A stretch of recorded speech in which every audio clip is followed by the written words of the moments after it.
Three. Welcome back, Sports Degenerates Show faithful, Eagles fans that are probably going to click on this video, and any other fan of football that is going to really want to listen in on this. So, obviously, I'm an Eagles fan. Also, a Carson Wentz fan. I just want to preface this. And today, the Eagles have made the decision to bench Carson Wentz for a start against the Saints in favor of second-round rookie Jalen Hurts. So, during this season, and for the past couple years, but especially this season, there's been a lot of talk of Carson Wentz just isn't that good anymore. You know, he's just apparently forgotten how to play football, and it's just not worked. Is it injuries? Is it just talent? There's always been a group of Eagles fans, myself included, that have looked at the team surrounding him rather than him. That goes for coaching as well. So the argument was always, it's not him, it's the team. And then the other argument was, it's not the team, it's him. So I want to say that out loud to kind of rewind and start it from the front. And I want to go from 2016 to now in like a timeline that just shows you how it's not him. And the video is probably going to be a little bit longer. And that's going to be that bad that there is, in 4 years, I can probably make about a 12-minute video of how bad the Eagles have treated Carson Wentz. So, kind of turn back the clocks. 2016, Chip Kelly's fired. Chip Kelly was the head coach and general manager of the Eagles. He gets fired. So, their first year, they re-sign, they bring in Doug Peterson. Howie Roseman comes back as the general manager. They re-sign Sam Bradford. That was the first move they make.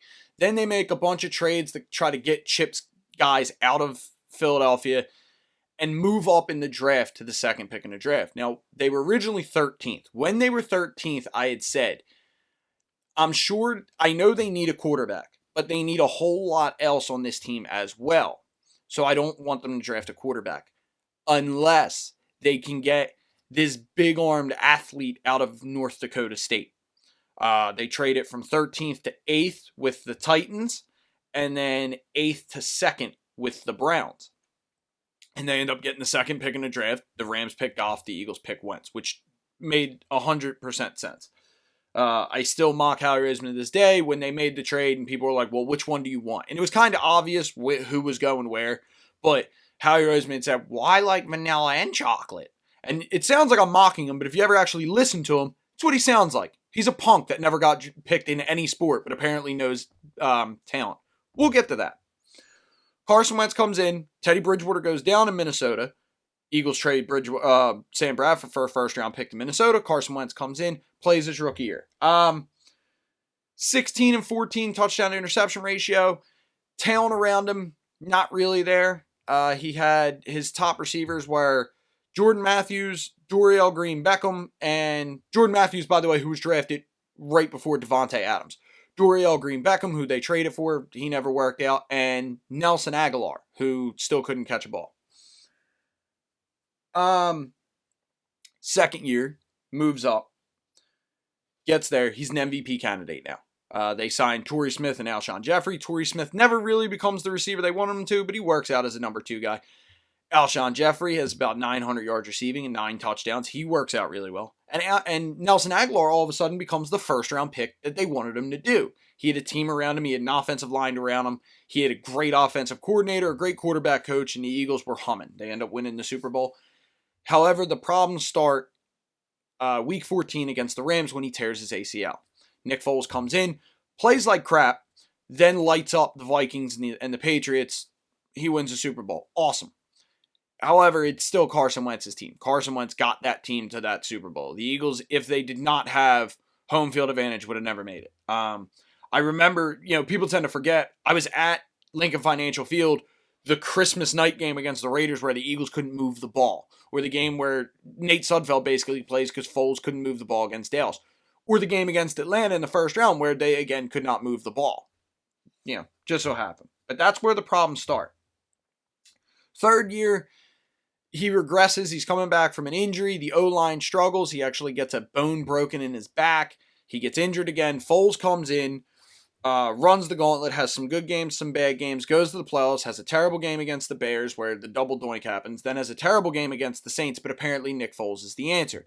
There's this growing contingent now of people that are like, Nick Foles is our guy. These are the same idiots, and I promise you, because this happened, these are the same idiots that 3 years prior wanted Nick Foles gone for Mark Sanchez. It happened. They wanted Mark Sanchez over Nick Foles in the 2014 season. Don't let them forget that. So, fourth year he comes back. Nick Foles goes off to, where did he go? Didn't go to Chicago. He went to Jacksonville. He got injured and lost his job to Gardner Minshew. So, fourth year he returns to form. 27-7 is his touchdown to interception ratio. He's basically pulling a wagon without a wheel because his O-line sucks. And, oh yeah, that's right. He has no receivers anymore. Alshon Jeffrey's a shell of himself. Nelson Aguilar sucks again. They're bringing back, like, Jordan Matthews. His top receiver ends up being Greg Ward, who's a college quarterback. Yeah, awesome. The running game, they had a rookie in Miles Sanders, but we'll get to the draft. But so that's what's happening. Now you have the fifth year, which is this year. Now it's a train wreck. Now the entire team is just falling apart. You still have Alshon Jeffrey. He's got 1 foot. He plays now. That worked out. It's a train wreck. It's a nightmare. How did a team that had so much talent fall apart? Well, it's easy. 2017, it was a team of veteran talent. A magical veteran talent year that worked. It fell apart. You need to replace that veteran talent. What the Eagles ended up doing was keeping that aging talent the whole time. But I want to kind of look at Howie Roseman here. Everybody's favorite GM. Made quite a few lists. I don't script my videos. This one's a little bit scripted. So the 2016 draft. They make a ton of trades to get Carson Wentz, so a lot of their early picks are gone. So first round pick, number 2 overall, Carson Wentz. Good. Third round pick was their next pick, number 79, Isaac Seumalo, an offensive guard. He's currently their starting guard. He's average, but at least he plays. I'll give it to you. All right, he plays. Fifth round pick, 153rd overall, running back Wendell Smallwood. In his career, 931 yards and 5 touchdowns. Most of that happened in his rookie year when you had an often injured Ryan Matthews and an aging Darren Sproles, who stayed on the team for 3 years later after that. So, Wendell Smallwood, awesome.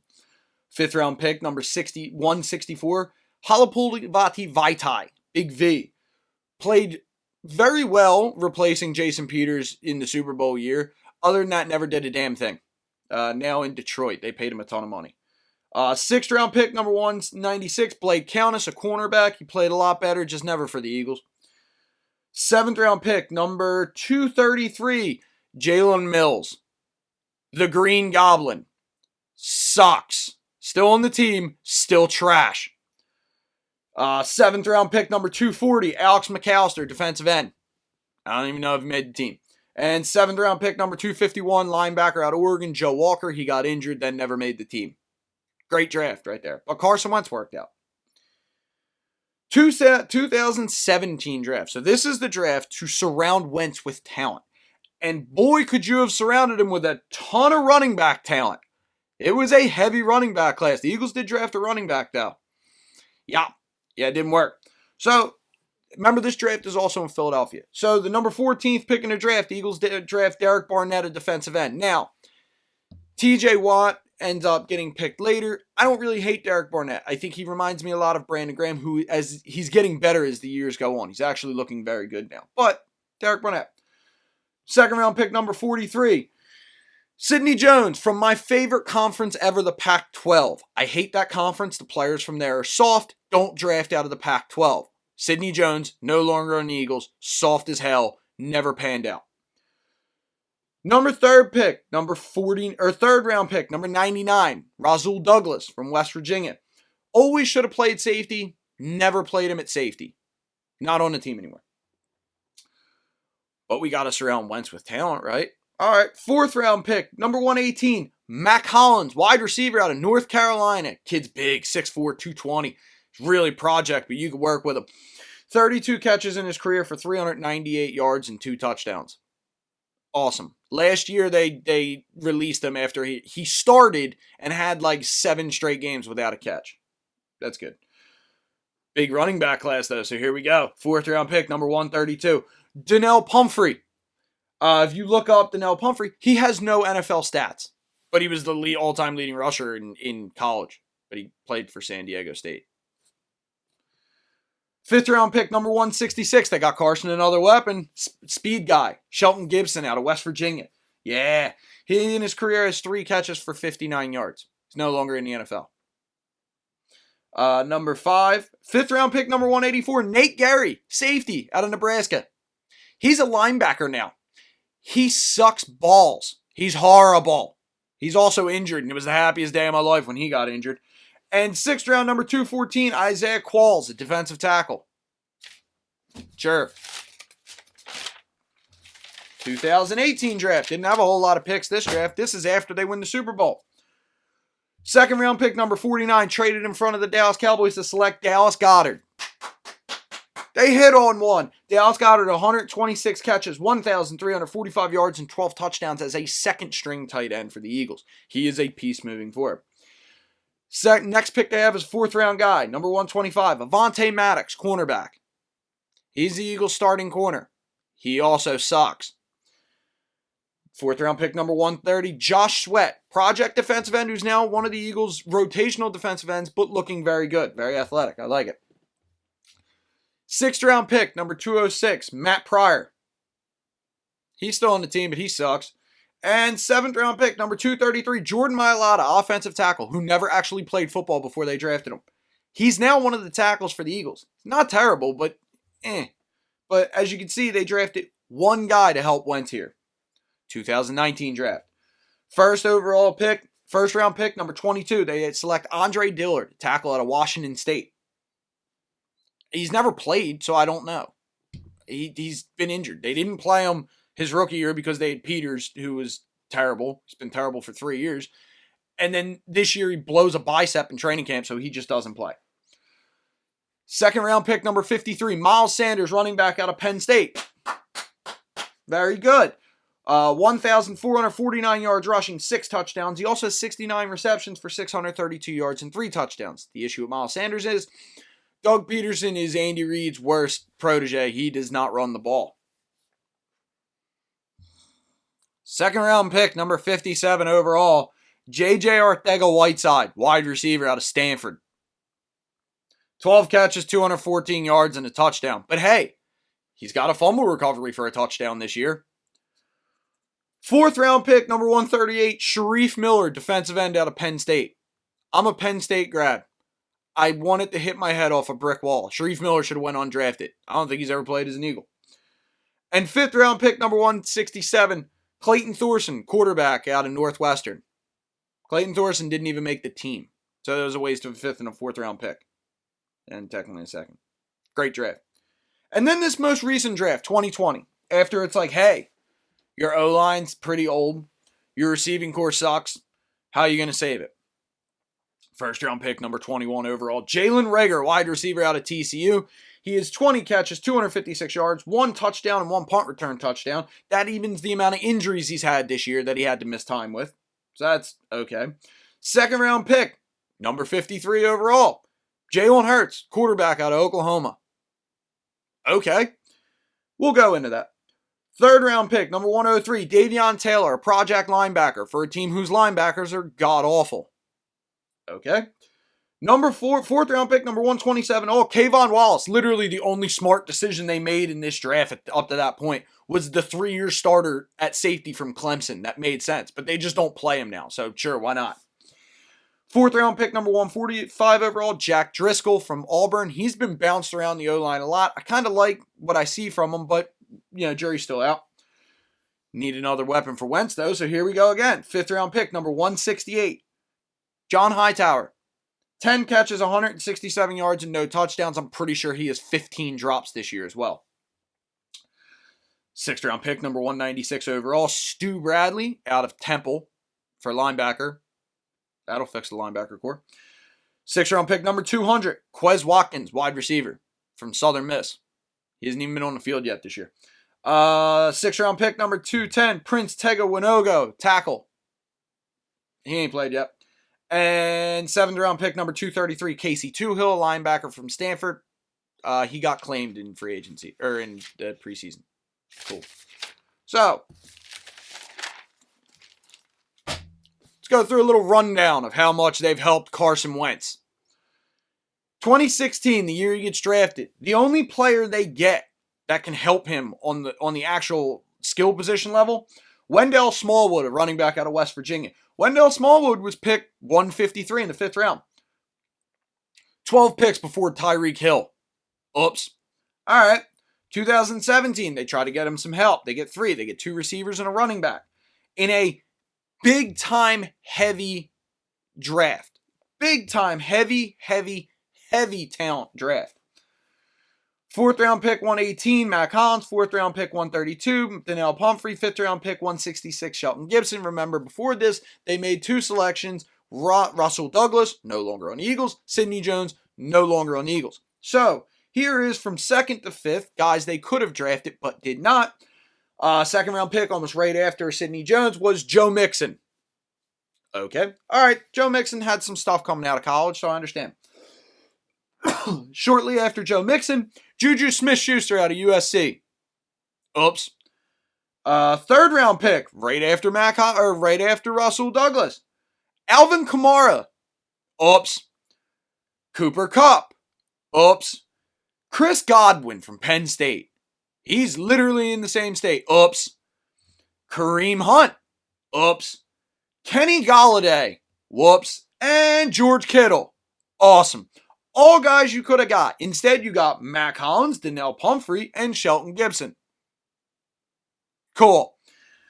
2018 draft, they picked 1 skill position player. Dallas Goedert. That was their only skill position player they picked.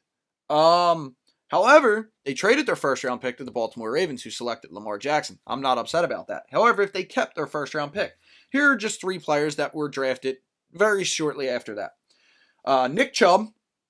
Okay. Darius Leonard. Now, he doesn't work for Wentz, but you have no linebackers, and Darius Leonard is arguably the best linebacker in football. And Courtland Sutton, a wide receiver that plays for the Broncos. I would have liked him. 2019 draft. They had 2 skill position players they picked back-to-back. 2nd round pick, number 53, Miles Sanders. I'm not upset with this pick. I work with this pick. Okay, that's fine. Miles Sanders looks like he can be a running back in the future if you got a coach that would use him.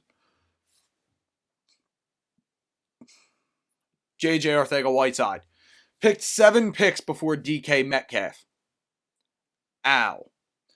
Also, just a fun fact, Clayton Thorson picked in the 5th round. Doesn't even make the Eagles opening day roster. Darius Slayton, wide receiver for the New York Giants, was picked 4 picks after him. And then you have 2020. Now, obviously, the jury could still be out on all of these players, but let's just break it down. As now we have a team in 2019 that made the playoffs, but clearly needed receiver help and O-line help and all the help. Jalen Reagor, 1st overall, number 21, or 1st round pick, number 21 overall. Now, he was picked 1 pick before Justin Jefferson. Apparently, a report recently came out that the Eagles scouts wanted Justin Jefferson. They said, the guy had 18 touchdowns last year. Probably should draft him. Howie Roseman went, nope, Jalen Reagor. Okay. Also, a report that came out shortly after the first day of the draft was the Atlanta Falcons were looking for a 1st and 2nd round pick in the 2020 draft to get rid of number 16 overall, I believe, to move in front of the Dallas Cowboys. The Eagles did not. The Dallas Cowboys drafted CeeDee Lamb. The Eagles drafted Jalen Reagor. And then their next pick, Jalen Hurts. So, a quarterback who you just gave $128 million to needs O-line help and receiver help. You draft a backup quarterback, a project quarterback, who's not going to be good in the NFL. I'll be the first person to say it right now. It's why I made this video, so people will understand this. J.K. Dobbins was picked 2 picks later. Anthony Gibson, who is in your division, he got picked 13 picks later. Okay, that's fine. Whatever. 5th round pick, 168. Oh, we got you. We got John Hightower from Boise State. Darnell Mooney of Chicago, Yeah, they picked him 5 picks later. He's got 40 catches for 428 yards and 2 touchdowns in that trash offense. And then Quez Watkins, number 200 overall. I can't really complain about that because there was nobody picked after him. So that is the amount of talent that they've gotten for Carson Wentz. Not done yet. Let's look at his coaches. He comes in and it's the Eagles coaching staff is heralded for bringing in Carson Wentz because it's all quarterbacks. It's Doug Peterson is a former NFL quarterback. Frank Reich is a former NFL quarterback. And John DeFilippo is a very good quarterbacks coach. After 2017, Frank Reich leaves. John DeFilippo leaves, right? John DeFilippo goes to be the offensive coordinator of the Jaguars. Doesn't work out, but he leaves. Frank Reich goes, or no, DeFilippo went to the Vikings, then went to the Jaguars. Frank Reich goes, becomes the head coach of the Indianapolis Colts, and is very successful right now. Miss you. To replace Frank Reich, they bring in Mike Groh, who was the wide receivers coach under Frank Reich. Mike Groh was fired by his dad at Virginia Tech. Or Virginia, at Virginia. Just so you know. Trash. Dude was horrible. He sucked. He got fired. When Doug fired him, everybody was like, ooh, so who do we bring in as an offensive coordinator? We renovate this offense. We get it going. We rejuvenate it. Doug stays on as the offensive coordinator and the play caller. He sucks as a play caller. His play calls suck. They're horrible. His quarterback coaches, as that was John DeFilippo. After John DeFilippo left, who do you replace? Carson Welch. Apparently just because he had a name similar to Wentz, they hired him because other than that, he only ever coached in the CFL. What? He gets fired. Shocker. They bring in now Press Taylor. Press Taylor also sucks. Press Taylor is Carson Wentz's friend, not his coach. He does not get on him like DeFilippo did. So, in the long and short of it, what is more than likely going to happen? What did happen? Okay, with Carson Wentz being benched, here's what did happen. They're using Carson Wentz as a scapegoat for this season, saying it's his fault they played poorly. It's not. He is being used as a scapegoat by a coach and a general manager who failed him miserably. Carson Wentz got his extension, and the Eagles did not. They failed to build around him. It is the worst failure to build around a quarterback I have seen since, like, Derek Carr at the Texans. Like, nothing is helping him. Okay? So, the only drafted player they have that actually has worked for Carson the past 2 years is Miles Sanders and Dallas Goedert. When you look at it, there's two things. One, there's what I believe happens, and two is what I fear happens. Number one, what I believe happens is Doug Peterson, Howie Roseman gets fired at the end of the year. Jalen Hurts is going to get wrecked by the Saints this weekend. That's kind of it. Doug Peterson, Howie Roseman are going to be gone by the end of the year, or at the end of the year. They'll bring in a new regime, a new GM, a new coach. If you are a coach, and it'll probably be an offensive-minded coach if you base it off of Jeffrey Lurie's hirings of Andy Reid, offensive guy, Chip Kelly, offensive guy, Doug Peterson, offensive guy, it's going to be an offensive coach.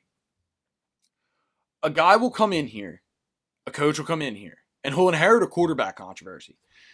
If you watch them actually play and judge talent on quarterbacks, it's not a controversy. Carson Wentz is 1,000 times the quarterback Jalen Hurts ever was or will be. So that's how that works.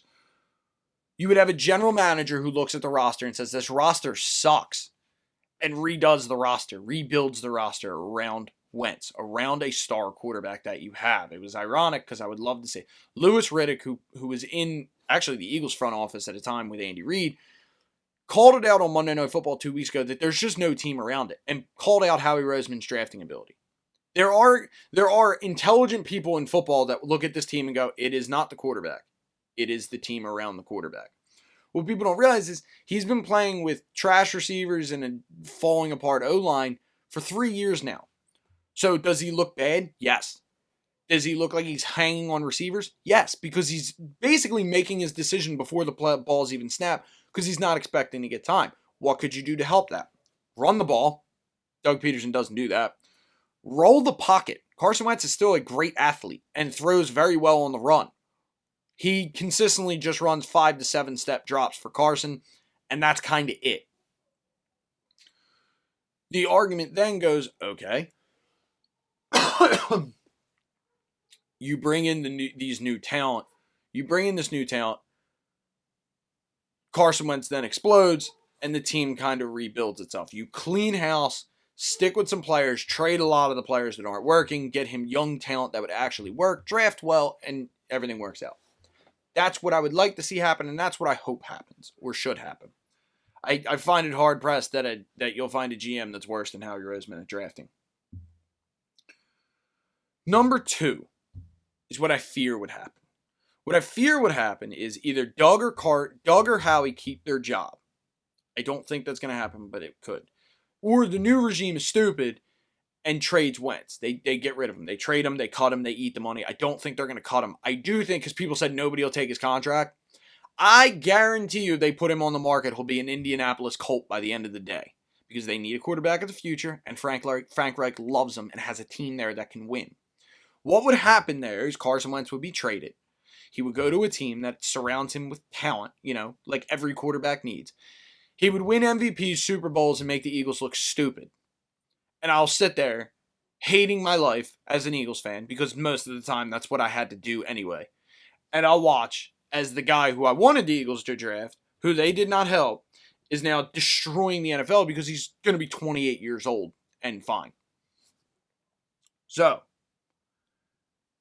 what I'm hoping, what will happen, quite frankly, I think Jalen Hurts gets wrecked this weekend and people realize, probably wasn't Carson Wentz's fault. More than likely not. What I'm hoping happens, that happens. The Eagles move on. This godforsaken season ends. They get a top pick in a draft. They draft Micah Parsons, the linebacker out of Penn State, and then start drafting receivers as well. That'd be cool. Or Devontae Smith from Alabama. He's really good. Howie wouldn't draft him, though. He's not out of the Pac-12. We get that. We get a head coach that can do something. I've often said I don't want him as a head coach, and I don't want him as a GM, because I don't think he's going to get a head coaching job this year, even though I feel like there's going to be a lot of head coaching opportunities. If Bill O'Brien came in today and became an offensive coordinator, I would be so happy. Because Bill O'Brien made Christian Hackenberg look like a good quarterback. He wasn't. Made the playoffs with a combo of Brock Osweiler and Brian Hoyer, and then worked wonders for Deshaun Watson. Horrible general manager, really good offensive coordinator, and can also get on a player. You need somebody to coach. Who becomes the head coach of the Eagles? I don't know. I don't know. I have my suspicions. I think there's a possibility Deuce Staley ends up being promoted to head coach. I have a sneaking suspicion the Eagles keep losing. Jeffrey Lurie will fire Doug Peterson during the season and promote Deuce Staley to the head coaching position. Because Deuce Staley's been on the Eagles since Andy Reid's staff, and I think Jeffrey Lurie does want him to be their coach. The other reason why I think there would be a press for that is South Carolina fired Will Muschamp. The South Carolina Gamecocks had a really good running back by the name of Deuce Staley, who they were looking at to be their head coach when they hired Muschamp. I start to wonder if he would go back to South Carolina to be a head coach. Another name that I would like to see, and ironically would come back to Philadelphia, would be Todd Bowles. Todd Bowles he did not work out well in his first head coaching position. The guy literally was the coach of the Jets. So, the Jets are the worst organization in football. So, those are two guys I could see, but you don't know.